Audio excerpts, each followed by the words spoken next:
Hi, and welcome to Last Chance to See, Episode 3, West Michigan. Your Chance to See explores the hypothesis that we have some pretty spectacular nature right in our own backyards.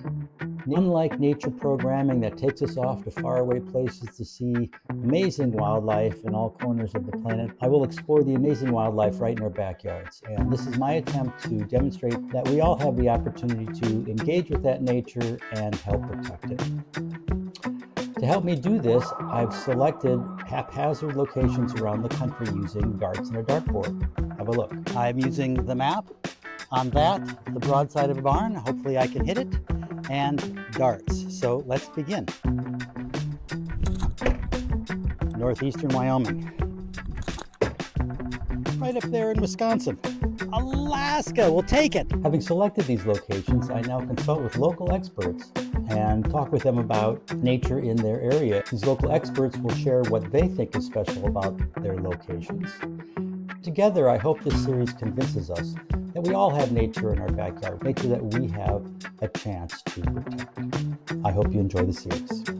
Today I talked to Executive Director Kim Karn and Advancement Director Marie Ortenberger of the Land Conservancy of West Michigan, and Chris Hoving of the Michigan Department of Natural Resources. I started by asking Kim and Marie where they like to go. So, what are your favorite places?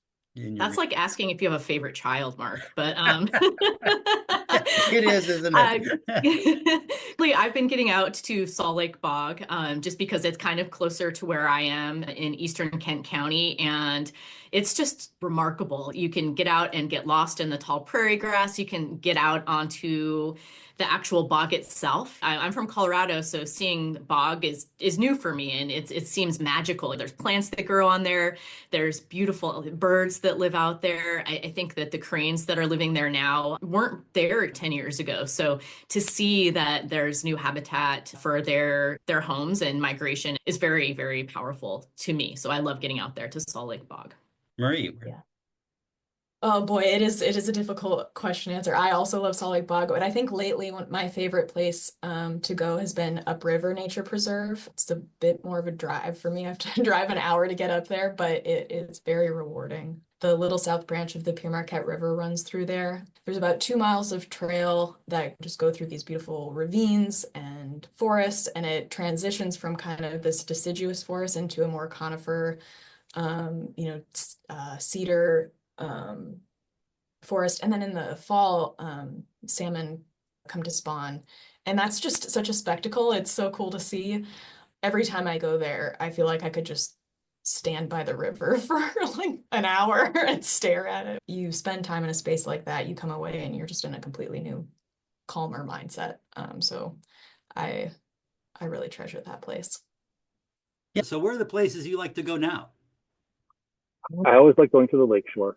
I really enjoy Saugatuck State Park, probably one of my favorites, although I recently discovered Muskegon State Park, also really, really nice. They're both on the shoreline of Lake Michigan. Oh, I'm absolutely obsessed with prairie fens. They're just so fantastic. I was introduced to them when I started working for the DNR. I was a private lands biologist. So I would help private landowners do wildlife projects on their properties. And our grant was focused on wetlands. It was focused on endangered species. And in Michigan, a lot of our endangered species are either found in fens or they're found in oak savannas, which are like halfway between a grassland and a forest. Next, I asked Chris about how people can help. I got a very interesting answer. Let's hear. How can people get involved in helping protect these special areas of Western Michigan? So there are a couple ways, and I'll go with the one that folks might not be expecting and then sort of go on from there. But I think the main one is just to shoot something, which sounds odd, but almost all of the species are managed by state agencies. And state agencies are funded primarily through taxes on guns and ammunition and archery equipment, but it's hunting equipment. But it's not like just hunting equipment. If you buy a pistol and go to a shooting range, you're supporting wildlife conservation. But gosh, there's nothing more fun than actually being there while a prairie or an oak savanna is being restored with fire. It's a really neat experience. So that would be my second one. And the third one would be getting involved with like eBird or iNaturalist or Merlin would be another one. But one of these apps that helps you learn to identify things. I think using those apps, they're very user friendly, is a great way to do it. And we also, as a conservation organization, use the data from those apps to then target conservation on the landscape. Next, I dug in a little deeper on what these folks are doing to help nature in their corner of the world. Joining me today are two folks from the Land Conservancy of Western Michigan, Kim Karn and Marie Ortenberger, and I'm going to allow them to introduce themselves and tell you a little bit about what they do with the organization. Kim, can we start with you first? Sure. Thanks, Mark. I'm really glad to be here. I'm the Executive Director of the Land Conservancy of West Michigan. I'm Marie Ortenberger. I'm the Advancement Manager for the Land Conservancy of West Michigan. Tell me a bit about the organization, its history, and where you're at. Sure. So we're coming up upon a pretty exciting milestone. We're getting ready to celebrate our 50th anniversary as a land trust. So that's really exciting. And we do our work in a variety of different ways. Our three main tools that we have are conservation easements, and we have around 126 of those across our service area. The Land Conservancy of West Michigan covers most of the area around where my dart landed. This Land Conservancy began in 1976 with 4 hearty volunteers. Currently, it serves 8 counties and about a 70-mile range north to south, with my dart about in the middle, and from about where my dart landed over to the shores of Lake Michigan to the west. The Land Conservancy is headquartered in Grand Rapids and have the handy web address of www.naturenearby.org. I then asked Kim and Marie if their conservancy had any urban reserves. They told me an interesting story of their partnership with the local nature center. When I'm thinking of urban, I like to think of our Highlands natural area. It's a partnership with the Blandford Nature Center, and it's right here in West Grand Rapids, and it's definitely an urban type of conservation situation. It used to be a golf course for over 100 years, and we were able to acquire that property, and we're in the process of bringing it back to nature. So it's been about 8 years of really hard work, putting in tall grass prairies, over 11 wetlands, and taking out some of the unnatural structures there to return it to nature. And it's a really cool project. I personally really like it because a lot of people are out there from the city, and it really does demonstrate to our community what people can do to help nature get back into its original kind of state, a more natural-like state. So I really like the hope that brings to everyone who has worked on that project. It's pretty special. And this loops back to something Chris told me about his connection to nature centers. Chris, today we're talking about Western Michigan, and the first thing I wanted to ask you is what inspires you about the nature of this part of the country? Well, I mean, I grew up in West Michigan, so this is the nature that sort of got me hooked on nature. I grew up actually in the inner city part of Grand Rapids, in a working class neighborhood, and didn't have that much access to nature per se. I mean, I could go to a city park that was mowed, and that was about as close as it got for me. In 6th grade, I was invited to a magnet school now, an environmental science magnet school, and the school was adjacent to a nature center, and so every day we would do all of our schoolwork in half the day, and then the other half of the day we would do environmental education programming at the nature center. And it was by far the best school year of my life, because I was in the woods all the time, and it was really eye-opening to me. And just I grew to love the nature, the wetlands, the forest, all the wildlife of Western Michigan. That really is what got me hooked. Getting back to the Land Conservancy of West Michigan, I asked Marie about volunteers. The activities range from removing invasive species. Right now, in the winter, we're working on removing glossy buckthorn from a prairie fen habitat, as well as removing, garlic mustard in the spring. But our volunteers also support with trail building. And in the fall, one of my favorite things that we get to do with volunteers is collect seeds in our prairie restoration project at Salt Lake Bog, and then later spread seeds to expand habitat, our native tall grass habitat at Salt Lake Bog Nature Preserve, as well as other preserves.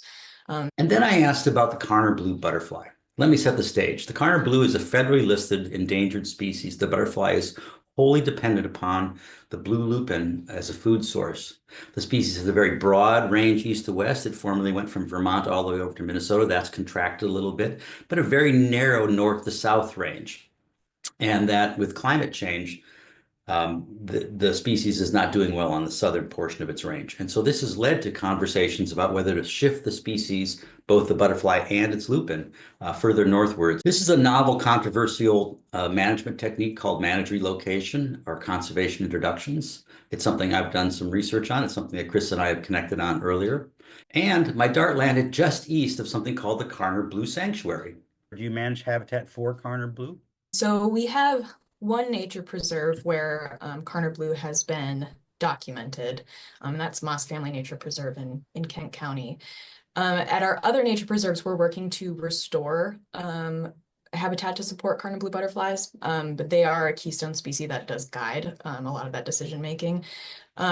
So on here in the Eastern Glacial Corridor, we have our Wegge Foundation Natural Area where we're restoring a lot of oak savanna habitat. Brower Lake Nature Preserve, similar projects are happening. And then up north, where the main stronghold for Karner Blue butterfly is in Newaygo County, we have a couple nature preserves that neighbor a federally protected forest land that we're working to connect existing oak savanna restoration efforts with the work that we're doing. This reminded me of something that Chris was saying about volunteer observations. And my conversation with Kim and Marie took a turn in that direction as well. Yeah. So last year we partnered with the John Ball Zoo, which is our local zoo, and they hosted a city nature challenge for Grand Rapids and just broader West Michigan area. It encompassed, I think, like 4 West Michigan counties.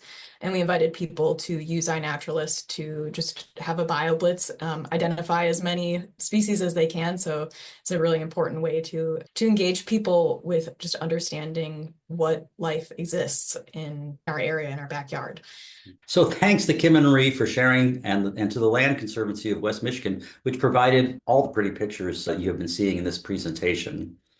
So I recommend everyone check out our website, naturenearby.org. There's a really great interactive explore tool where you can see all of our different nature preserves and explore nature nearby in West Michigan. Really beautiful nature preserves and a great opportunity to, be intrepid and get out into nature on your own. Now back to my conversation with Chris. Could you tell us a bit about your work with the Michigan DNR and what are the conservation challenges that you're wrestling with these days? Oh, thank you, Mark. Yeah, I'd be glad to. So some people joke that I tend to take on the lost causes in the conservation world.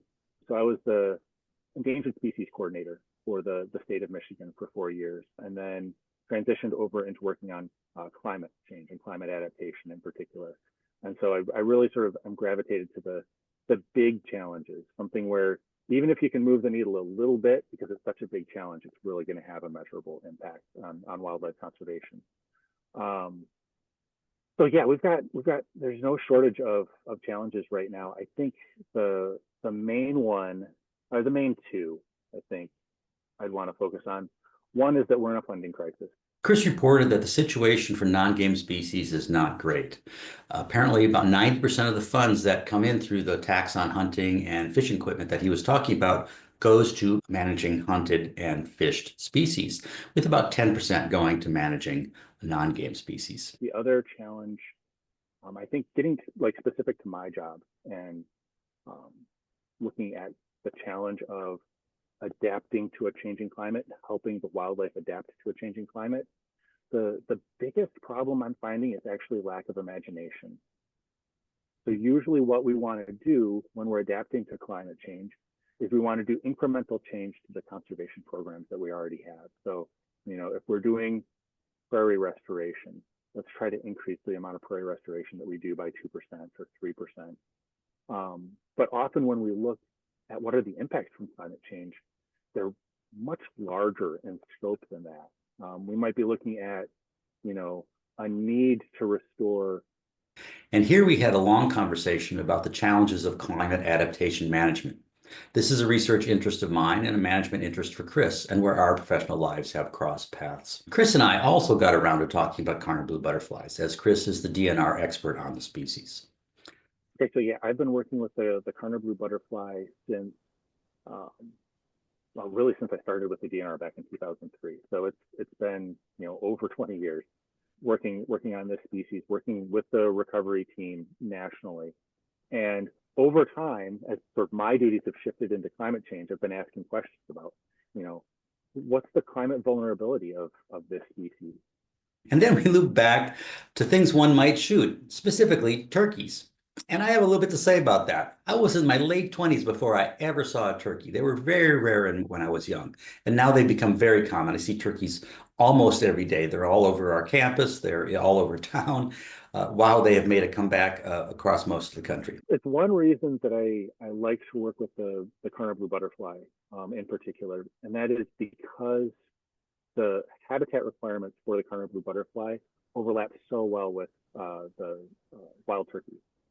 And so one selling point that we often bring with this is if we bring this species into an area, then we will also be bringing a commitment to be doing habitat management for wild turkey to this area. And we'll be diversifying the funding sources that we can use to manage for this oak savanna habitat, to use not just for a game species, but also used for a non-game species. We now have, I won't say it's twice as much because 90% of our budget is game species, but it gives us another 10% that we could use to manage these areas. And so, having the species matched so well with a popular game species, I think, is what makes this one possible as far as social acceptance goes. And I want to thank Chris from the Michigan Department of Natural Resources for taking the time out to chat with me. So that's a wrap on West Michigan. Thanks for watching through the end. Stay tuned for episode 4.